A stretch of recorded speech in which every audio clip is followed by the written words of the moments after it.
Today we are going to make a demonstration how to make the V thread. First, check the drawing that we have here, the pitch of M22 by 5. So how you select the 5 pitch on this big shifting machine?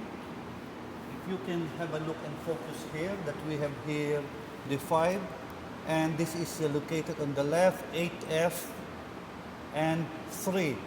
So the lever to touch and to adjust are 8 here, F here, and 3 here.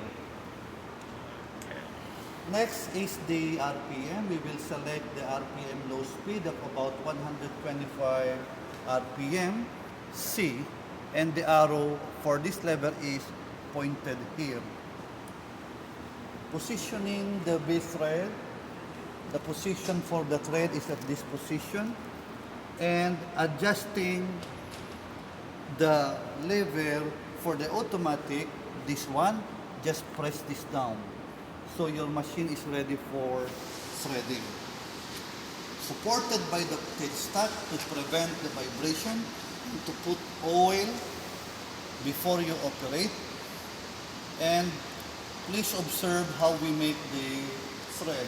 The cut that we use is from 0.1, then go to 0.2, then go to 0.3, until you reach the total depth 2.5.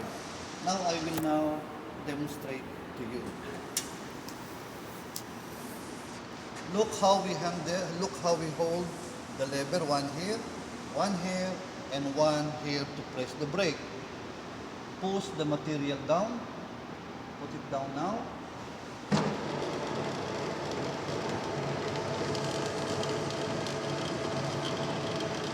Stop.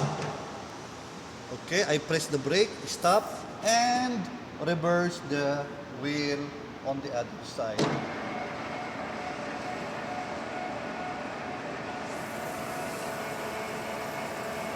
Stop again. Now from another 0.1, we will add another 0.1, so now this will give us now the next reading.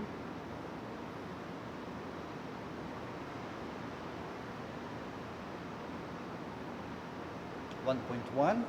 Before you operate, put more oil, and then position yourself. Start the machine down.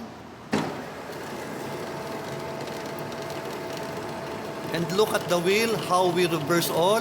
Press, and then reverse the material. Reverse the handle.